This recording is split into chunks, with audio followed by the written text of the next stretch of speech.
You are currently a slave to the things that you don't want. And I would like to explore that with you to help you to liberate yourself. So that's what we'll be looking at today. First, before getting into that main topic, I want to remind you that this is Relax into Wholeness. This is a weekly meeting where we explore various topics, all of which are connected in as much as they are intended to support self-knowledge. Because from my perspective, self-knowledge is the real aim of life. If you have a better idea, you can let me know. But if you think about it, it's like there's a bumper sticker that for those who don't know about bumper stickers, they're a thing in the US. I've been told they don't really do that elsewhere so much, but put them on the bumpers of cars to let the world know what you think. And one of them is a popular one that says, "He who wins with the most toys wins." So the idea there being that life is a competition, is a game, and whoever uh, dies with the most toys wins. So that's one idea that some people have, and I'm proposing something different. I'm proposing that it has nothing to do with toys or having the most toys or winning, but that it has to do with knowing yourself. Because if you think about it, if you got the most stuff, the most toys, the most gadgets, the biggest house, most houses, the most cars, the most expensive cars, the world's largest wardrobe, the most friends, the most Facebook friends, the most Instagram followers, the most dollars, the most whatever. Uh, what are you gonna do with that when you're dead? Obviously nothing. So now some would argue, well, what will you do with self-knowledge after you're dead? Well, I guess we'll find out. But between the two, I would say self-knowledge stands a better chance of surviving death because the other things don't seem to. So think about that. So that is what I am proposing is that self-knowledge is the real aim of life, and that is what that is my intention is to support self-knowledge. So these are all explorations aimed at that. And we come at it from a slightly different angle each week. So this week we're going to be looking at how you are a slave to the things that you don't want. And you might say, "Oh, I don't have anything I don't want. I've been following the lessons. I only focus on what I do want." Well, great. And yet, I propose almost certainly you have things that you don't want, and that even if you have tried to ignore them or you've buried them somewhere deeply, that they are still holding a lot of sway in your life, probably far more than you realize. And so that's a problem for you. It holds you back from, well, getting the most toys. It does hold you back from achieving the material things that you want in life. It also holds you back from achieving the non-material things, the self-knowledge. Because if you are wanting to avoid something, or if you don't want something, that's kind of the same way of two different ways of saying the same thing. Then that is taking your energy. Because you might recall one of the universal laws that I mention often, the law of attention, is that whatever you put your attention on, that's where your energy goes. And life is very much an energy game, at least from my perspective. So everything seems to be energy. You just notice that. Notice that everything that you can think about, everything you can perceive, everything you can experience, it's all energy. If that's not clear, what I mean by that, I'll point out that, which I have before, so this won't be new, I don't think, that everything that you experience, everything that you perceive, anything you can think of, anything you can imagine, anything you can remember, all of that is happening through your five senses. So the five senses are internal. It's an internal process. So if you remember something, then you're remembering that visually, auditorily, maybe proprioceptively, maybe through maybe tactile,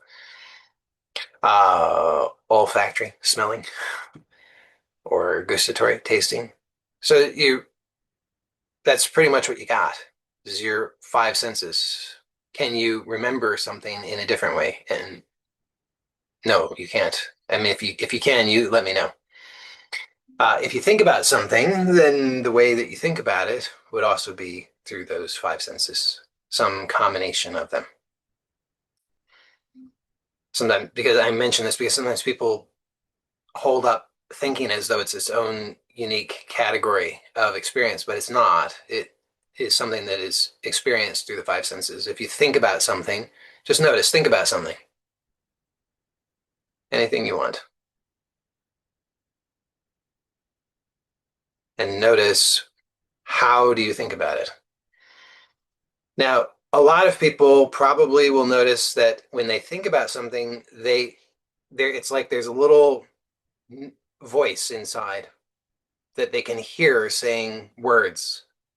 Not everybody does this, but many people will notice that. So notice that if that's what you do, if you hear a little voice or a big voice, it could be a big voice. If you hear a voice of some kind somewhere when you're thinking, then you're hearing that. So it's not happening apart from your senses. It's something that's happening through your senses because you're hearing it internally. It doesn't seem to be externalized, but you're hearing it internally. Now, if you say, I have no idea what you're talking about, Joey, I don't do that. I don't have an internal voice. Fine. But notice then you're using other senses. So you might see something in your mind's eye.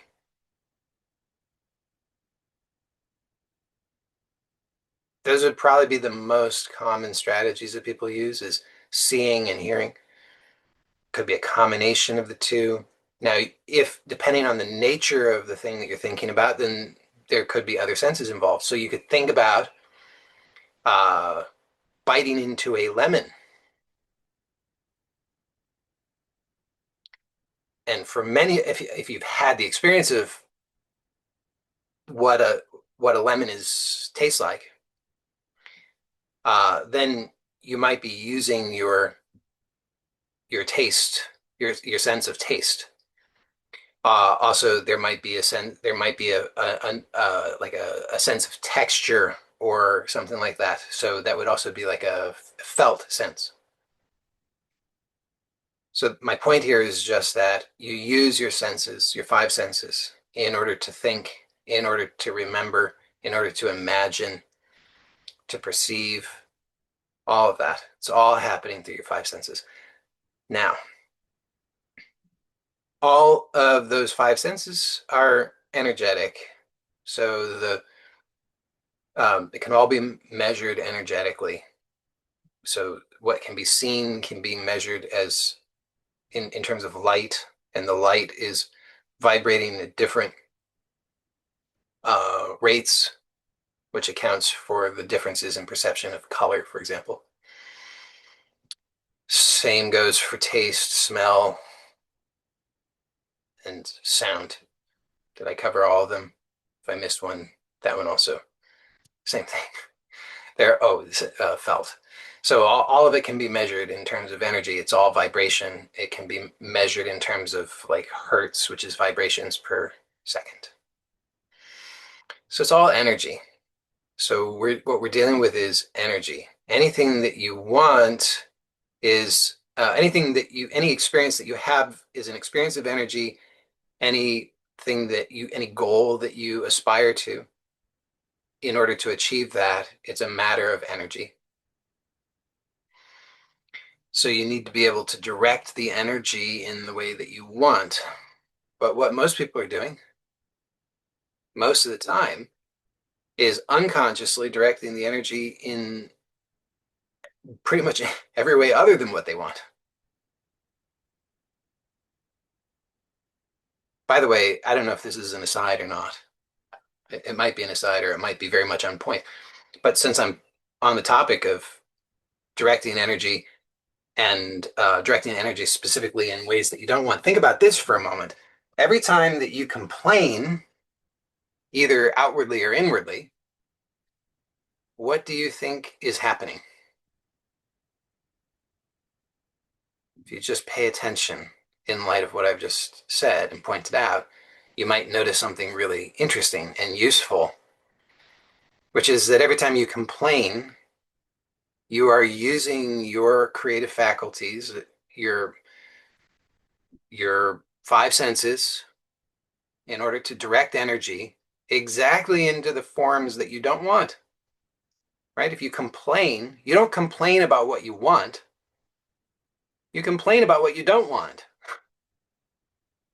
Right? I mean, that's the nature of complaining. I don't think it's possible to complain about what you want. You can only complain about what you don't want. So when you complain about what you don't want, you say, oh, how many people, what do people complain about? I mean, pretty much anything, right? But big things for people to complain about. Government, right? Government's a big one. A lot of people like to complain about government. So think about every time a person complains about the government, what do they have to do? Well, they have to first use their creative faculties to imagine what it is they don't want. And then they invest a bunch of emotional energy in that. So they're creating in their experience what they don't want. So they're not directing their energy toward what they do want. They're directing their energy to what they don't want. I guess this is very much on point now that I think about it, which is a relief. Not that there's any real pressure to be on point, but it's always nice when it works out that way. So, so just consider that. And then you might say, well, you're not the sort of person who complains. On the other hand, you might say you are the sort of person who complains. So if you are the sort of person who complains, then pay attention. And if you insist that you are the sort of person who does not complain, then I would suggest pay even closer attention. Because if you insist you don't complain, you probably do, but you don't realize it, which is dangerous. It's better to at least be aware that you're doing it. Because when you're aware that you're doing it, then you could choose to do otherwise. But if you're not aware that you do it, then you'll just think, oh, well, I can't understand why I have the problems that I do in my life because I'm certainly not the sort of person who mismanages their energy.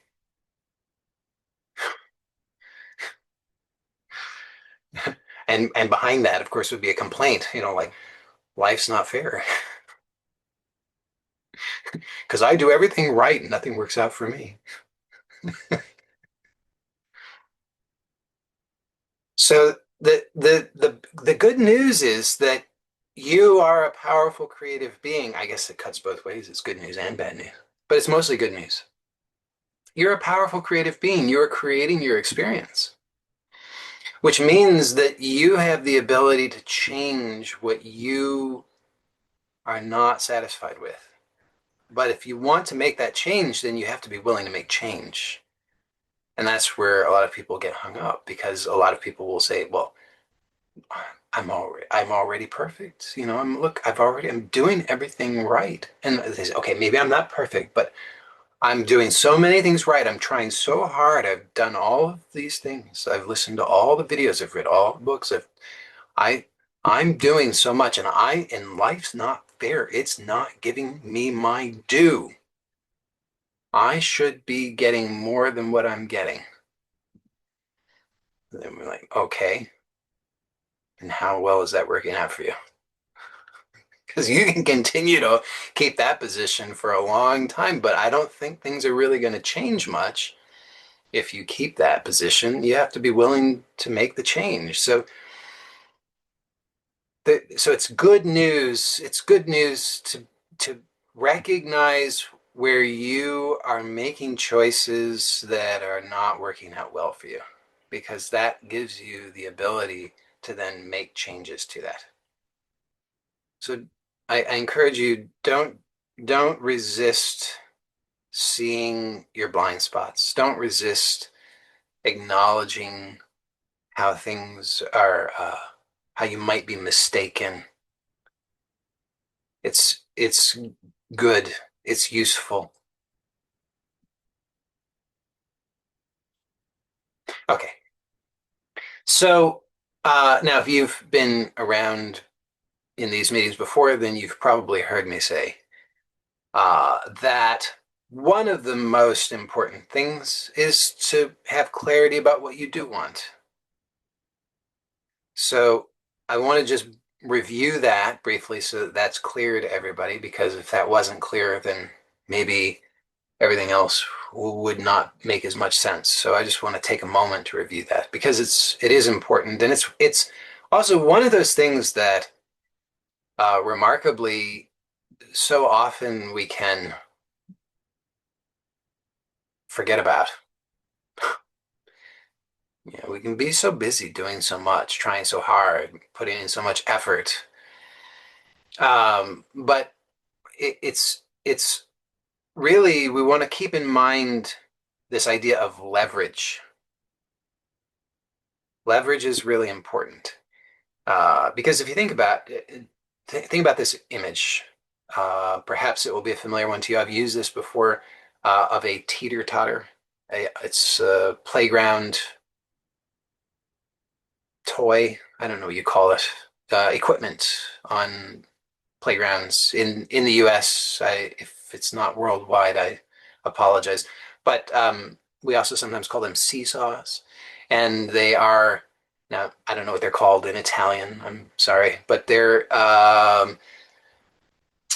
it's a lever is what it is, which is why I bring up the point because it's a bar with usually with two seats on either end, and then the bar rests on a fulcrum.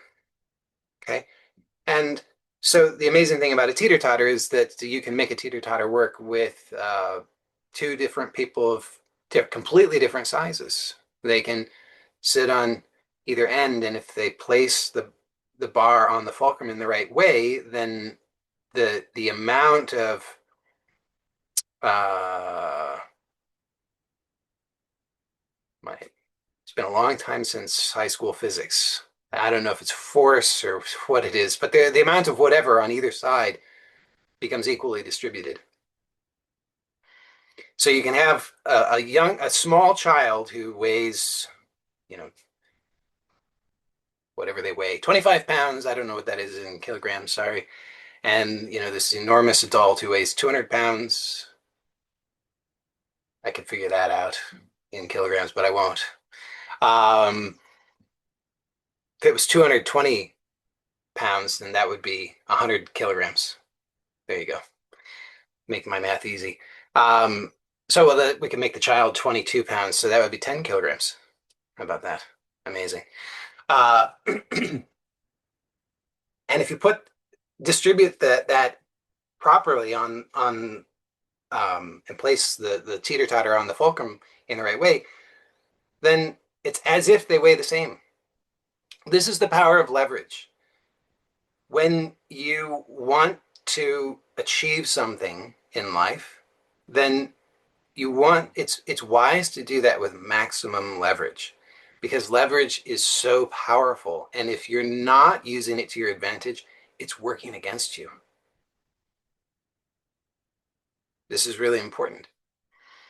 So I'm pointing this out because it's like when knowing what you want dramatically increases the leverage that you have. If you don't have that, then you don't have the leverage. And then the chances of you being successful is dramatically decreased. So much so that pretty much forget about it. You can't succeed if you don't know what you want. So knowing what you want gives you a lot of leverage. It's really important. And yet, like I said, many of us will repeatedly find ourselves working really, really, really hard, but we're not getting the results. It's because we don't know what we want. We don't have clarity about what we want. So we're working hard, but it's like we've we're playing the game of the teeter-totter, but we've got it all skewed in the wrong way.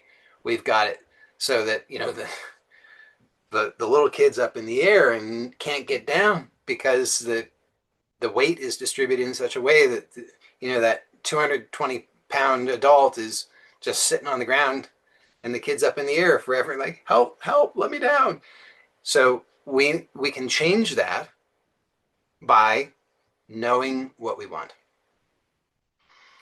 So knowing what you want is very, very, very important. And it's a thing that not only do we repeatedly forget, but we often will prematurely declare that we know what we want. Uh, I view it, it's a living process. What you want is a living process. It's not a fixed thing. So if you are willing to entertain it as a living process on a regular basis, it will almost certainly give you better results for a variety of reasons. So I really encourage you every day to ask yourself, what do I want? And and of course you want everything. I mean, who doesn't?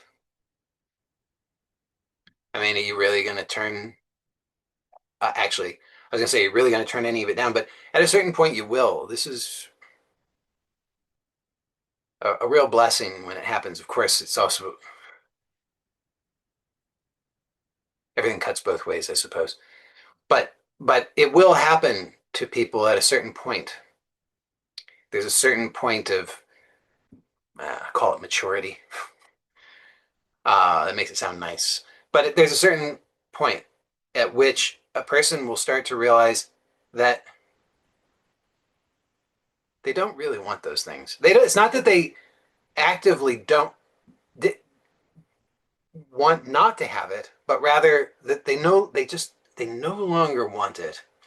It no longer entices them. So there was a time when the fancy house and the fancy wardrobe and the fancy cars and the parties and all of the things, the six-pack abs and all of the things that was so very attractive. And if you got the genie and the lamp and the genie said, your wish is my command, you would definitely wish for those things and be glad to have them.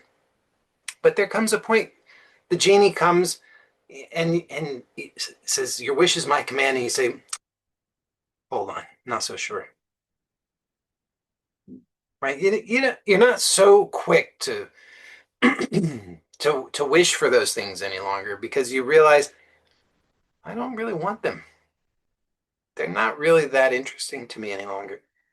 Um, but you still want something. Everybody wants something. And if you say you don't want anything, I've been there, and it's not true. You stay with it, stay open, and you'll discover that you still want things. It's just different than how you used to want. Because you used to want, like I said, the fancy houses and the fancy cars and the all the stuff, and everybody eventually will get to a point when they realize they don't want those things. And then because the nature of the wanting itself has shifted to something subtler, the person might make the mistake like I did, thinking, I don't seem to want anything.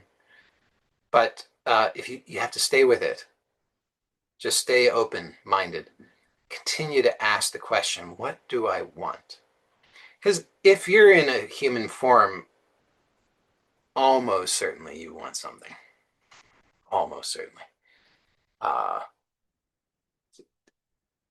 like so, so almost certainly that let's just call it certain so that you don't have to doubt. I mean, if you're here, you definitely, if you're on this, if you're watching this, you definitely want something. So anyway, now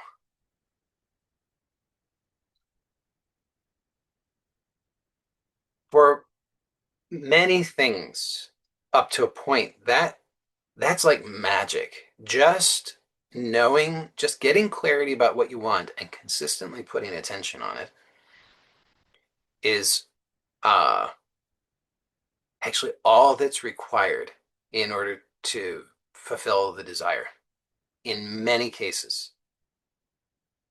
So that's how important that is. Well, let me take a step back just for a moment to explain why fulfillment of desire is important. Because sometimes I think people are not clear on this. It's easy to be confused about this. Um, from now, a lot of people they just stay on the surface and they say, "Well, what's what's not obvious about it? I want it, therefore it's good." Well, good for you.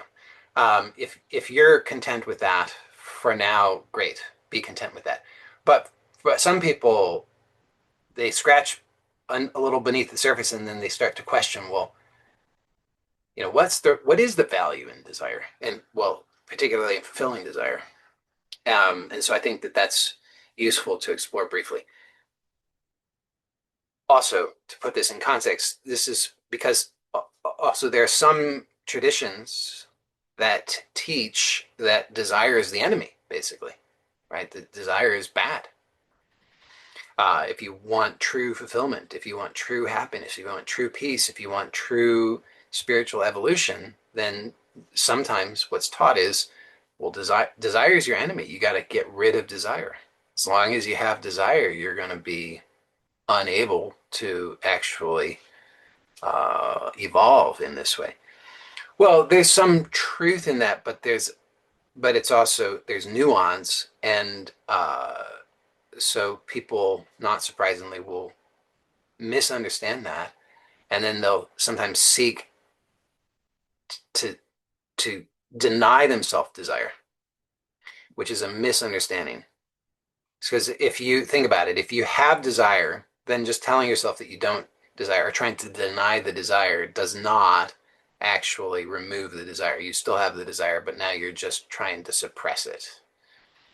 So that is not the correct answer. If it was, everybody who living in an ashram would be level 27 enlightened already. But they're not. They're not. And it's because that approach doesn't work.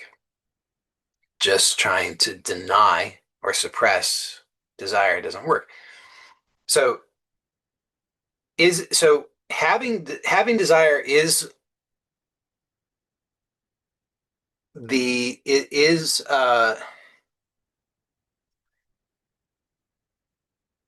unpleasant, let's say. Okay. So because as long as you have desire, then there's or at least if you have desire, attachment to desire. That's a better attachment to outcomes. Um, then that's unpleasant. It's like having this itch that you can never quite sufficiently scratch. So what's really wanted then, the meta desire, as it were, is to relieve that, to satisfy it, so that there can be an experience, we'll say experience for lack of a better word, of what it is that is here that's already complete and full unconditionally. It's like I'll use the itch analogy again, but in a slightly different context. So imagine you're on vacation in the most beautiful place that you can imagine. Everything is so perfect. The weather's perfect. Everything is perfect. The only problem is you've got this terrible itch. So, you're there trying to enjoy the perfect sunset, perfect beach, perfect everything. And you're like, oh, but the itch. You can't enjoy it because of the itch. So the underlying reality, your true nature is already completely bliss. It's already perfect, already whole, already complete. But this itch of desire, it's like, I'd really like to enjoy this, but I've got this itch. So, so on that front, I would say those claims are correct, that desire is problematic, can be problematic. It's not inherently problematic, but it can be problematic. But the interpretations of that often go in very unhelpful directions, as I've tried to point out. So, because many times people want to suppress, thinking that that's going to be the solution. They say, well, if it's bad, I'll just suppress it. That will be the answer. It doesn't work. Like I said, if it did work, well, I'd definitely be level 27 enlightened if it worked, because I've done a lot of that, done a lot of suppression. So all I got was this lousy t-shirt. So um,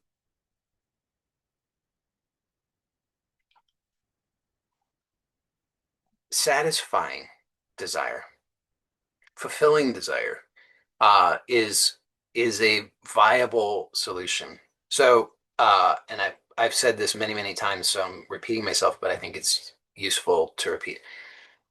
There are two fundamental ways that, from my view, that you can do that. One is to give it up truly because you recognize that it's not even yours.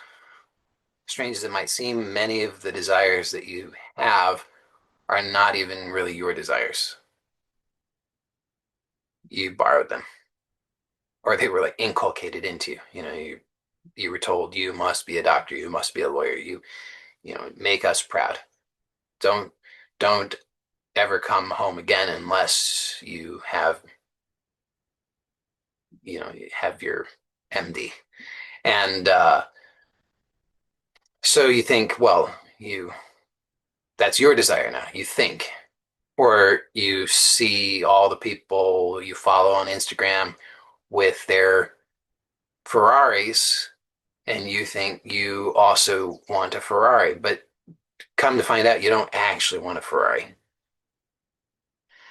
So there are a lot of these kinds of things. You think you want them, but you don't really. So with those, you you can you can satisfy them by achieving the thing. So you can get the Ferrari, you can get the MD, you can get the whatever, you can get those things. And then you can cross that off your bucket list and you say, okay, I've done the thing, I can move on, which is okay. The problem is it's going to be slow. It takes a lot of time and energy to do that. So imagine if you have 1,000 desires and 997 of them are borrowed desires. And you could try and satisfy all of them through achievement. It would work. The only problem is you probably wouldn't be able to get through all of them in this lifetime. So it's not very efficient. And you don't really stand to benefit, particularly through any of those, the fulfillment of any of the achievement of any of those desires that are not yours, other than just to be able to be done with it. It's like finally the itch is gone, but it's not efficient. So really recommend getting clear on what desires are really yours. If it's something that, I mean, a lot of the time, all it takes is just asking yourself that question: Is this really mine? I mean, really, honestly, is this what I'm here for? If it's if it's not going to make your heart sing, it ain't yours. Let it go. So that would be the much more efficient way to approach it, is just to really ask yourself, is this really mine? And if it's not yours, let it go. And you might say, well, how do I let it go?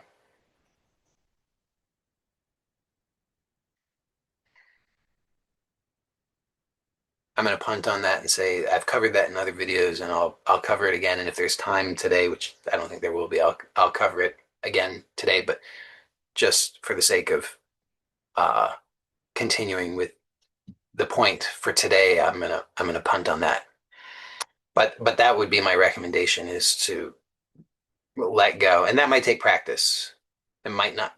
It may or may not be the kind of thing that you can just one and done, let it go. You might have to repeatedly let it go because it might come up. There might be a lot of things attached there, status, guilt, all kinds of, you might think that the only way to be to have love is to have those, to achieve those things and so forth. So there might be a lot entangled in that. So you have to keep letting go so that you can actually, I am gonna get I'm gonna cover this in more detail in just a moment if I stay on point.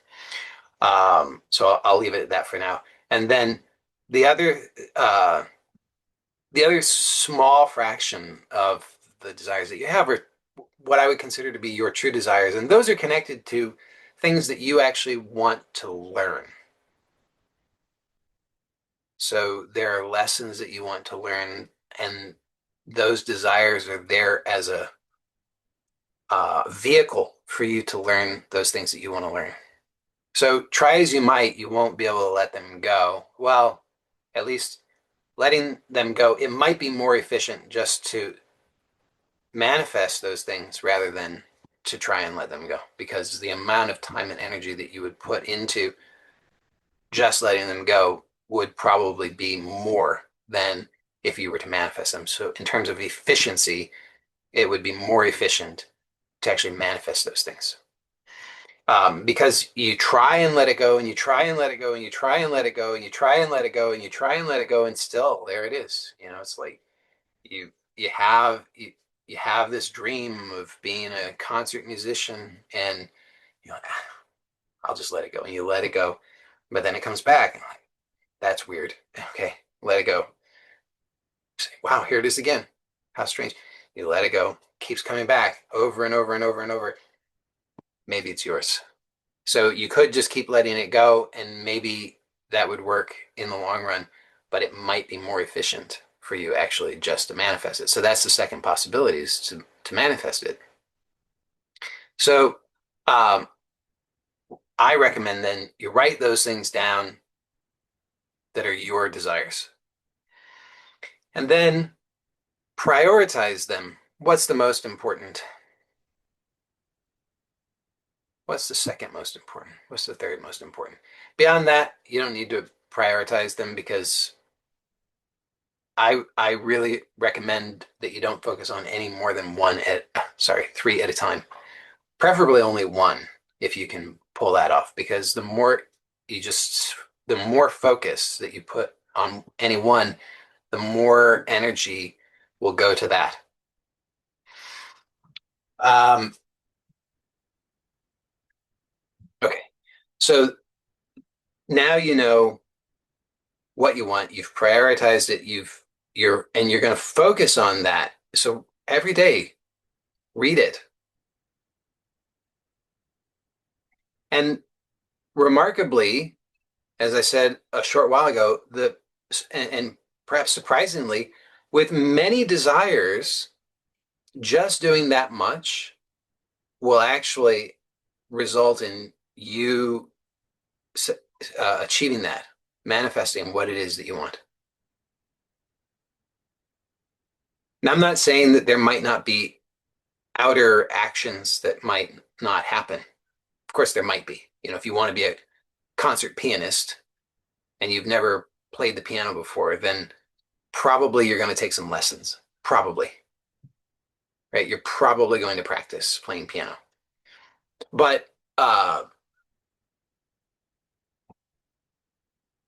the key, though, in every case is keep your attention on it. So write it down and then read it every day because you've already done the work to establish for yourself what it is that you want. But also, as I said, it's a living process. So let it be when you read it, let it be let it be that open living process. So don't try to be heavy-handed with it. And if there's something that comes up that says maybe that's not quite right, or maybe there's some change or something, don't try to suppress that and deny it because you say, no, that's wrong. I know exactly what I want, and come hell or high water, I'm going to get it. Allow it to be that living process because as you are a living being, and as this change is taking place, then there's going to be an evolution in terms of your clarity about it. So allow that to occur. And any insights, changes, modifications that you receive, note them down. But the thing is, don't start from scratch every day, right? You've already done the work. You can build on that. So if every day you say, "Oh, woe is me. I don't know what to do. I don't know what I want. I don't know." Then you're just going to fall in with the whatever the mainstream is doing. You can't help it. You'll say, I guess I'll check on TikTok, and then TikTok will tell you what to do. It's what the majority are doing, isn't it? So, um, now that all sounds great, but here's the point, the main point for today is that in many cases, not in all cases, but in many cases, what will happen is that when you are trying to put your attention, you're intending to put your intention on what you want, what's going to happen is that you're going to actually, your attention is going to get diverted to what you don't want.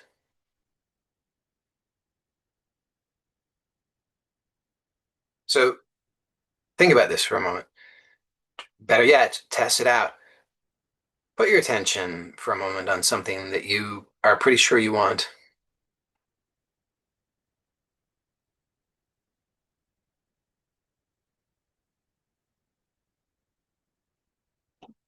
And do you notice it might be really overt or it might be quite subtle, but do you notice that your attention goes to what you don't want?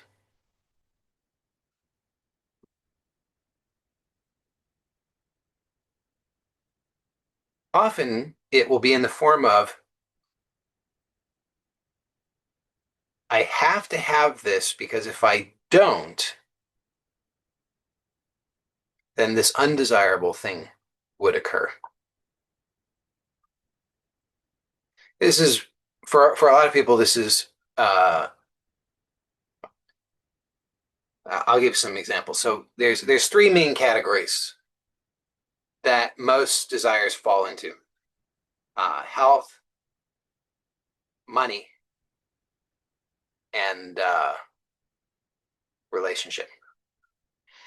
So let's take health. So if a person wants a certain has a certain health desire, they say they want increased strength. Well, then chances are, this won't always be true, but chances are when they're putting their attention on that, what they're actually where their attention really goes is to their fears of being weak, to the fear of what their life would be like if they didn't get the strength that they want. All those terrible consequences. Oh, well, then I won't be able to do X, Y, and Z. Oh, then people won't love and respect me. Oh, then my life will be so difficult, and so forth and so on. So their attention goes to what they don't want. Let's take money as an example. So a person has a desire for a certain money they want. Of course, they want $1 million, as don't we all? So they want $1 million, and um,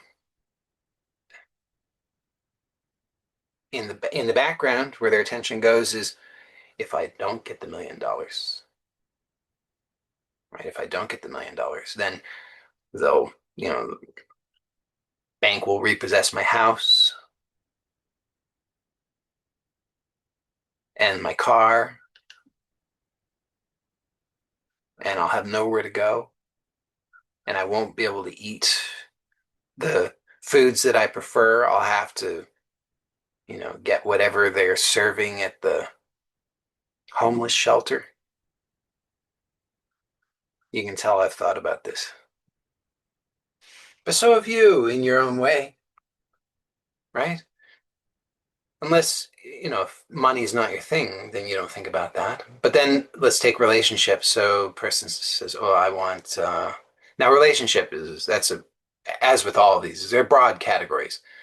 So I understand there are many different types of ways that these desires might play out. I'll give a prototypical example for relationship, which would be the significant other, right? So a person wants a certain type of relationship, a special relationship with a person, whether that person already exists in their life or doesn't yet. But and then but so they put their attention on that, but then they're afraid what might happen if they don't, right? What might happen if that person leaves them? What might happen if they never meet the person? What might happen if that person finds out what a terrible person they are, whatever. So their attention goes to what they don't want. Now, as I said, this won't happen with all desires, or at least not so strongly as it will with some, but with many desires, especially those desires that don't manifest easily and quickly, it's definitely a very strong possibility that this is going on. So uh, now, one way to there are many ways to deal with this. All of them have some things in common. Uh, so don't think that what I'm going to propose to you today is the only way, although I think it's a very useful way of dealing with it, which is why I'm going to propose it to you. But it's somewhat counterintuitive, as they say, which is not really, I guess I don't know if it's counterintuitive, it's counter something. But anyway, um,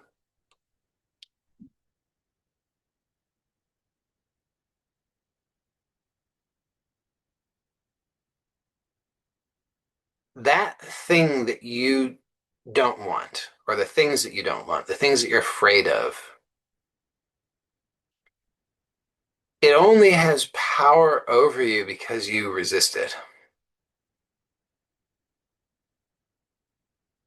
So this is, let's see if I can explain this. You want, let's use the example. If you want $1 million, and you've written down on your list of your desires and you've prioritized that. That's number one, $1 million. And every day you look at it and you contemplate it and you reflect on it. And you've been doing this for 5 years. And still, month after month, you worry about how to pay the rent and so forth. So there's almost certainly your attention is going to your fears about what you don't want. Your attention gets hijacked. Instead of it going to what you do want, it's going to what you don't want. Almost certainly in that scenario, if it's been 5 years, almost certainly. And you have plenty of in that kind of situation, you've got plenty of reason why that might be the case. Because if month after month you're struggling to pay the rent, if there's fear, you say, "Oh, I don't seem to, my rent is X dollars, but I don't have that much in the bank right now. I don't know how I'm going to pay that." If that's happening over and over and over, then you're going to build up more and more evidence in support of the idea that you should be afraid of not having money.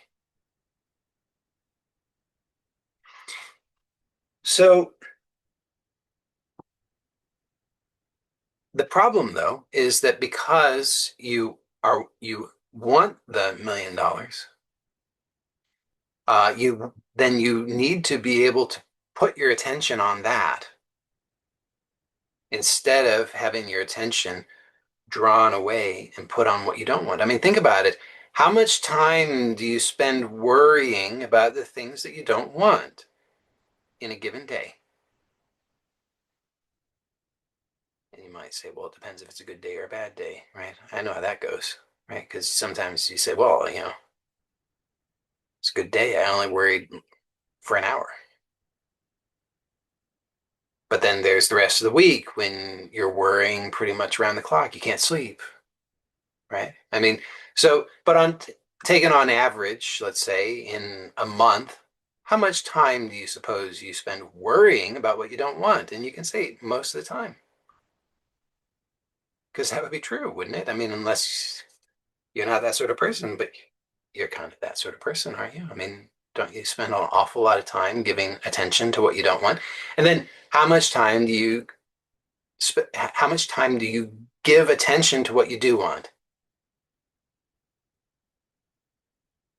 The ratio is not in your favor, is it? You spend way more time giving attention to what you don't want than giving attention to what you do want. Well, the pull of the thing that you don't want is the charge that's attached to it. It's because you don't want it. It's it's it's not just that it's like it would be a mild uh, inconvenience or discomfort. You really don't want it. You very desperately want to avoid it. There's a strong emotional charge attached to it, right? If it's with the example of the $1 million, I can give my attention to that for 5 minutes every morning and evening, and su surprisingly, that's often enough to offset even hours a day of worry. But because that's the power of conscious attention. But but in some cases it's not sufficient because the tendency to give that energy to what you don't want is so strong. So I'm proposing that it's because of the attachment to the emotional investment in that thing that you are drawn to it like a moth to a flame. You can't help it. I want the $1 million. I can imagine the $1 million, but next thing I know, my attention's back to, oh, but how am I going to pay the rent? It's going to be due in 5 days. I don't know how I'm going to pay it. Who am I going to ask for the money? Who's going to give me the money? Where's the money going to come from? I don't have the money. Oh no, if I don't, if will I get evicted? If I get evicted, then what will happen to me? I'll be living on the streets. I have nowhere to turn to. I'll have to start living in a homeless shelter, but I don't want to do that. So I'll have to sleep under the bridge, but I don't want to do that. Back to I've got to come up with the money, but I don't have the money. Who's going to give me the money? So there's so much fear, there's so much uh, energy that's attached to that. So all it's just a huge energy drain. Energy's going to that. Law of attention, where your attention is, that's where the energy goes. Energy is just getting sucked into that thing. So the remedy, a remedy, a remedy, not the remedy, but a remedy is be willing to completely accept it. Stop resisting it. Stop fighting against it.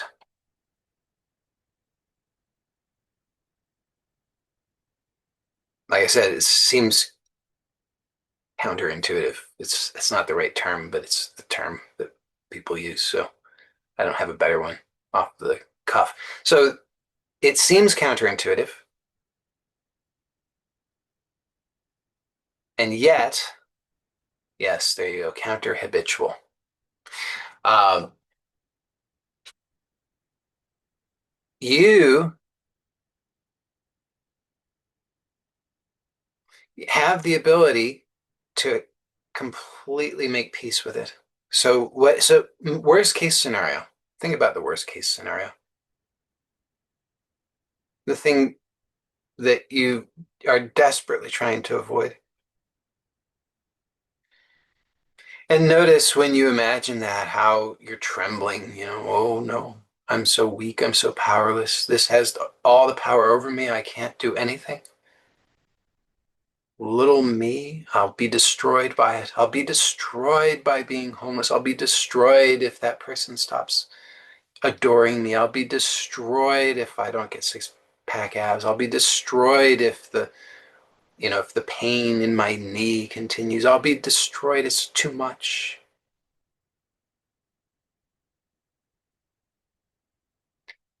And just notice how much energy goes into resisting it.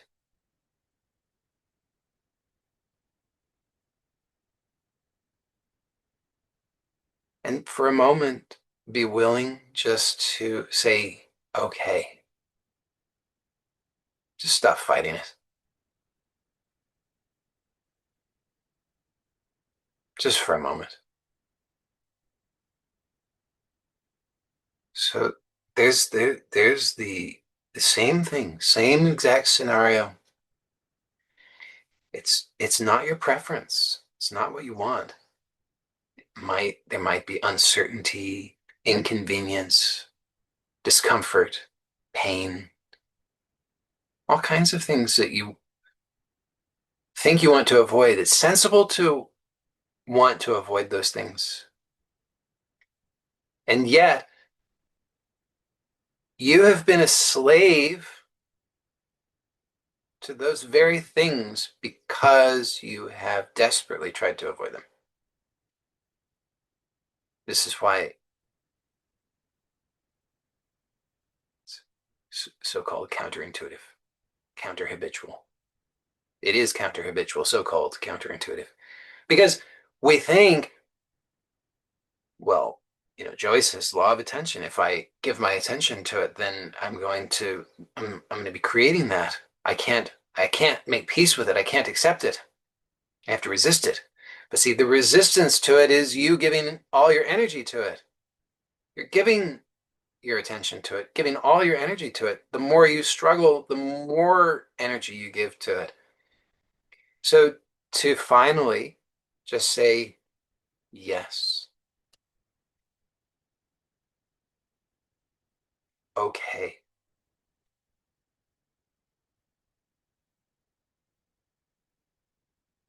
means to stop that war. The war is draining your energy. And you can keep on insisting that you have to win that war.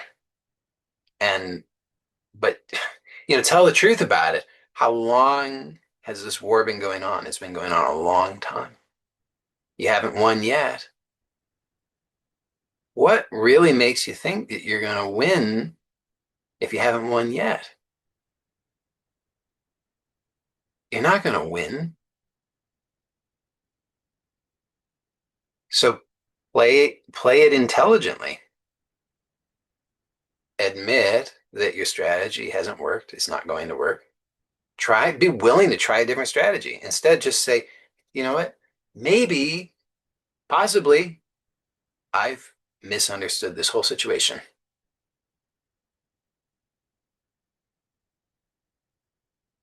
So just experiment, if you're willing, with just saying, okay.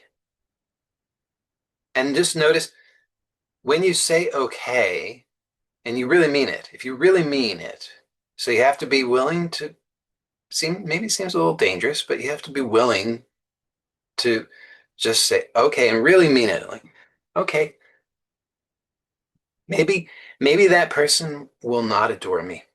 Maybe they will perceive me as a fool. Maybe they will perceive me as unlovable. You know, maybe the pain in the knee will not subside. Maybe I will be homeless. And instead of fighting against it, just say okay and really mean it. It's all in your mind anyway. So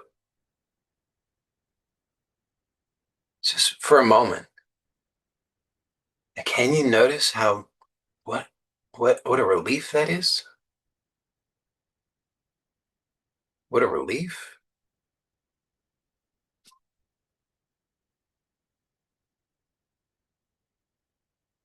I mean, just notice before that, it's like this full out war. I have to defeat it. I have to defeat it. I have to defeat it. Like taxing your population more and more, right? It's like we've got to defeat the enemy. Give me more money, more weapons, more soldiers. We'll defeat them. Just need more. And that didn't work. And you say, I really mean it this time. Just give me more weapons, more soldiers, and we'll really defeat them. Question that.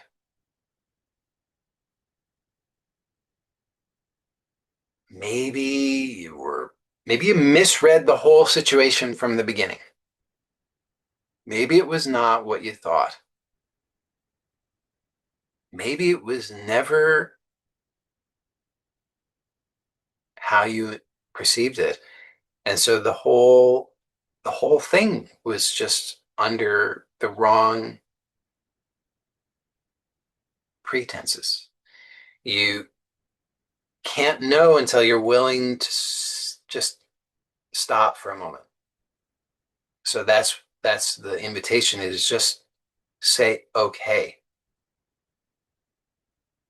In order to do that, you have to be willing to stop the struggle within yourself, stop the resistance within yourself, just lay yourself bare, be willing to be fully open to it, whatever it is, as it is the worst of it, to just say, okay, maybe.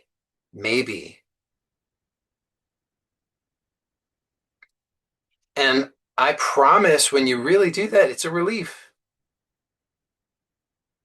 You have to, when you do it sincerely, you have to experience the relief because that's the actual nature of it. Because within you, there's this tremendous struggle. And in this moment, when you say okay in the way that I'm describing, that struggle ceases. And you therefore have to experience that as a relief. And that shows you how much energy you were squandering.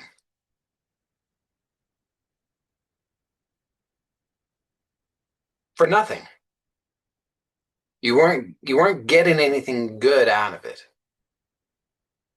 It was just trying to resist something.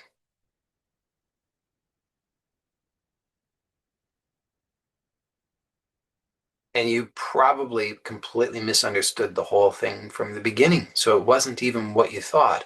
But the remedy, again, is, or a remedy, is just to say, okay. But in order to do this, it's a complete okay. You have to really be willing within yourself for just this moment to completely let that in, to really allow yourself to be totally vulnerable.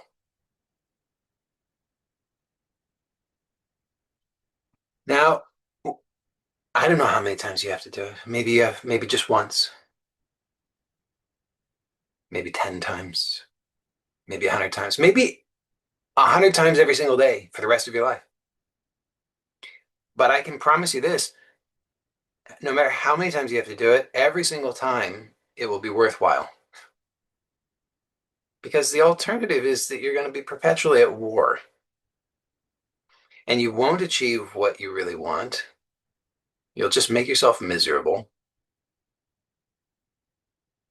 So that's the invitation, is just notice any time that you're resisting what it is that you don't want and call off the war. Just say, okay, and really mean it. Really imagine that within yourself to be okay in that. Now, the amazing thing is that when you do this, then you're free to put your attention on what you want, because what you want no longer is the opposite of what you don't want. Because before it was the opposite of what you don't want, right? If I want $1 million, it was just the opposite of, I'm afraid I'm going to be homeless, toothless under the bridge. It was just my idiotic strategy of how I was going to avoid. Sorry, I call it idiot. It was my strategy. It was my brilliant strategy of how I was going to avoid being toothless, homeless under the bridge. So every time that I would try to put my attention on what I want, I couldn't help but put my attention on what I don't want, because what I want was only ever just a facade on top of what I don't want. But when I free myself by saying okay to that, when I'm totally okay with being toothless, homeless under the bridge, then what I want is no longer attached to that. Has nothing whatsoever to do with that. If I want $1 million, then I want $1 million. It's a preference. It's a game. But it's not because I'm trying to avoid something. I'm I I can be completely at peace with the possibility of being toothless, homeless under the bridge. I'm not saying it's my preference, but I can be completely at peace with that so that it has no charge to it. Then I'm free. Now, amazing things happen. Amazing things. Because remember what I said earlier, I said there's two effective ways of dealing with desires. One is to let it go because you realize it's not really your desire. Second is to manifest it. Uh, Now, if you have been pursuing a desire that's not really yours, just because you were trying to avoid something that you were afraid of, then when you release the charge attached to the thing that you were afraid of, then you're also liberating yourself from that desire. Because if the desire was only ever just a facade and nothing other than that, then once the fear is released, then the facade also goes. So the desire is no longer there. So you can let that go.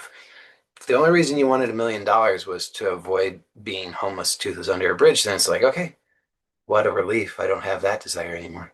I never had the desire. I'm always trying to avoid what I don't want.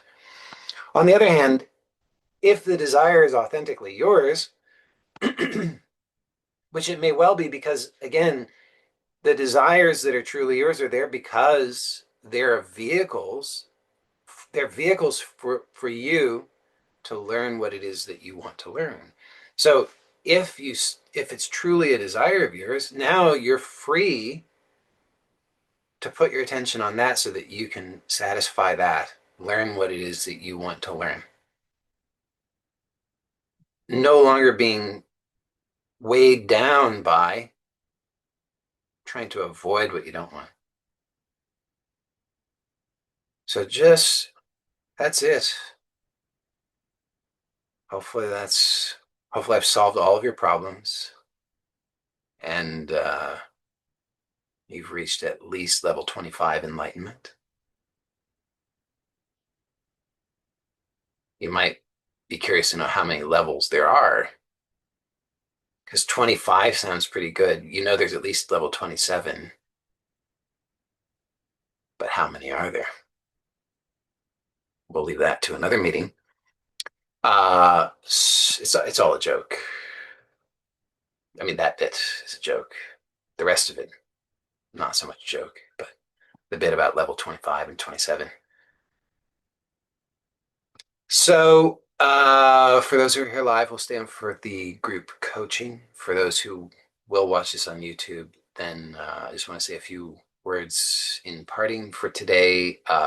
As usual, I'll remind you that if you would like to join these meetings live, I invite you to do so. One of the benefits of joining live is that you can stay on for the group coaching. So if you want to know how to do that, you can simply go to my website, joeylat.com. And when you go there, you'll see an opportunity on the homepage to sign up for something. Presently, right now, there's a free ebook, covers 5 of the fundamental laws of creation, one of which is the law of attention, which I referenced today. Um, It's a valuable read. I think that you would find that quite useful. And in addition, when you sign up to receive that, you'll also automatically get an email that includes the information to join these meetings live. So that's how you do it, is you just go there and sign up. And I'll provide the link in the description on YouTube. And anything else that I want to say? I think that's it. So for those who watch this on YouTube, I'm going to end this recording now. So blessings to you and bye for now.